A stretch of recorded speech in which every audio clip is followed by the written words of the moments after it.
Well, as we are sitting here in the Radio Row Houston Convention Center, is our pleasure, Steve Fisher, the former coach of the Fab Five at Michigan and the former coach of the San Diego State University Aztecs, who are going to be taking on FAU in the early game. Coach, thank you so much for stopping by and spending time. Maggie Gray, Andrew Perloff, appreciate it. Thank you very much. My pleasure. Very happy to be here with you. Man, so many things we could get to, but first, watching San Diego State, the program you took over after Michigan. You spent 18 years there. You had a lot of success with that program, but to watch your protege now take this team to the Final Four, how does it feel? Isn't that neat? And I could put it probably in the better words, but I'm like a proud big brother. The Dutchers and the Fisher families have grown up together. Brian came to Michigan in '88. Bill Frieder hired him. And then basically he and I have been together ever since, with a 1 year, year and a half off time. So we've cut our teeth in the college ranks and had a wonderful, wonderful experience together. And I'm so happy for him and what he's done and the way he's done it. It's fantastic. So when you took over San Diego State in 1999, I think it was a 4-win team or something along those lines. Could you ever have imagined the level that the school is at now? In 1999, the first day you walked on campus, did you see in your mind's eye that kind of growth? I knew we would win. We won 5 games my first year. So we bested that 4-win season with one more. 0-14 in the league, a year and a half to win a road game. And it was one brick at a time, but we never lost sight in how we wanted to do it. I knew we were going to win. I truly did. Somebody sent me a clip of my interview when I was hired in '99, and I made the statement, we're going to win. I know you've heard that before, but we are going to win, and we're going to win the right way. We're going to build a program. So that made me smile and feel good, so that's what we did. And it didn't come without some growing pains, but I, with all my heart, knew that it would. I love the people we were with. The city of San Diego is a great sell. San Diego State is a wonderful university. I had a brand new arena to sell to people. So it was something that I knew we would be successful, but to fill it up like we have, and now to be in the Final Four, it's truly, truly amazing. Coach Steve Fisher is our guest here at Radio Row in Houston, the site of the men's Final Four. Okay, let's go back a little bit because, of course, the Fab Five, a cultural touchstone, 5 iconic players that you coached to back-to-back Final Fours. When you were coaching them, could you see, Chris Webber, he's going to be in the Hall of Fame, and Jalen Rhodes, he's going to be on television, and Juwan Howard, he could be the coach at Michigan one day. Could you see any of that progressing? Well, when we got all those guys signed, I knew we had a gold mine in talent with what we had. I first saw Chris Webber play when he was a 12-year-old. And Bill Frieder, who was a consummate recruiter, said, hey, you got to go to Toledo to watch this AAU game.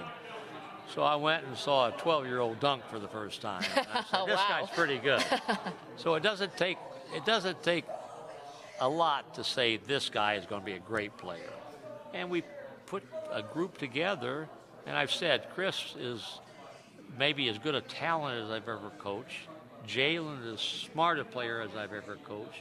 And Juwan is more fundamental than any player I've coached. Now you throw in Ray Jackson and Jimmy King, who were McDonald's All-Americans, and you got a pretty good mix. I knew we were going to be good. So the star power, too, and, obviously the sport's so much different right now. It feels like, I don't think young people who weren't there for Fab Five, can you explain sort of nationally the impact to like how young players looked up to those players and what impact how they changed the basketball culture? You had to be there to truly appreciate it. It was a cult-like following, to be honest with you. When we went on the road, it didn't take me long to say, we need help. So we had security on the road. We had people to keep folks out of our halls at 2 in the morning, knocking on doors. We would go on road trips, and there would be, looked like 12-year-olds with a bag of balls that somebody else paid them to take to get our players to sign so they could sell them for 50 times what the ball was costing. So it was crazy, but it was immensely fun. And while you're in it, you don't realize how much of an impact it had. But when we recruited, I could tell. They were wearing the long shorts coast to coast, and they were wearing the black socks, and they were talking about University of Michigan and the Fab Five. And they didn't dub themselves that. And I didn't really like the term, to be honest with you. You know, I said they all have names, and their parents would much prefer me to call them Chris and Jalen, Jimmy, Juwan, Ray, but they were the Fab Five, and they will be the Fab Five forever. I love being with them.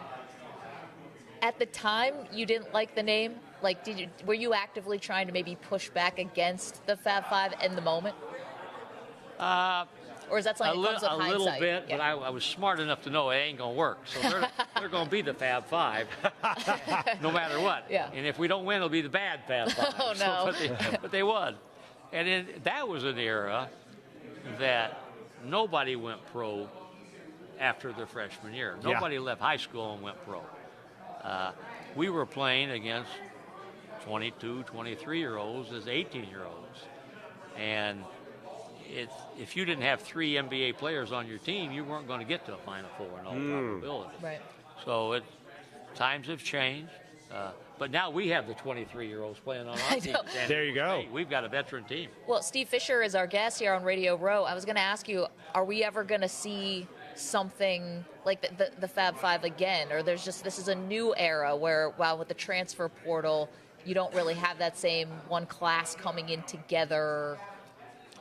Well, you'll see a lot of 5-star recruits go to the same school. I mean, Sure. You see a little bit of that now. I don't think you'll ever see them staying together for 2 years. Right. You know, Chris left after his sophomore year, and Jalen and Juwan stayed for 3 years, which is unheard of. Now, kids are going either to play someplace else, not go to college, Yeah. or they're all leaving after their freshman year. Exactly, and that's why I think you have this Final Four, right, of teams that we didn't expect. Not one McDonald's All-American on any of the 4 teams. Yeah, There you you're go. right. As a coach, does that make you kind of proud? Like, you're watching not just your protege and Brian Dutcher with San Diego State, but the idea that it's a bunch of guys with great stories who persevered and maybe had to have a couple stops on their way, but were never like the big, huge stars making it to this big a stage. That is neat to see and be a part of. You know, at times, if you're not careful, you can feel entitled because of what everybody tells you. When in reality, you should be appreciative of what you have and not say what you don't have. And way too many of us spend too much time about complaints rather than gratitude.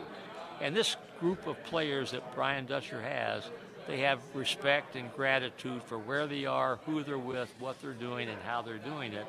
And I believe that's why they're successful. Play 9 guys, nobody cares about minutes or shots or points, and they just want to win. And it's really neat to see. Coach, have you ever had a conversation with Kawhi Leonard that's lasted more than 2 minutes? He doesn't seem like a really big talker. No, I have not. In fact, when we made our home visit, when we recruited him, I walked out and I told Dutch, he ain't coming.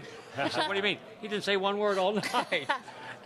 But his mom talked, and I could tell that she liked us and she liked me. So we talked as we made the tournament and made the run about, I told her, I said, Kim, I'm thanking you, not Kawhi, you, for where we are now. Because without you, we wouldn't have Kawhi. Coach Steve Fisher, thank you so much for stopping by, and good luck to your Aztecs in the Final Four. Thank you very much.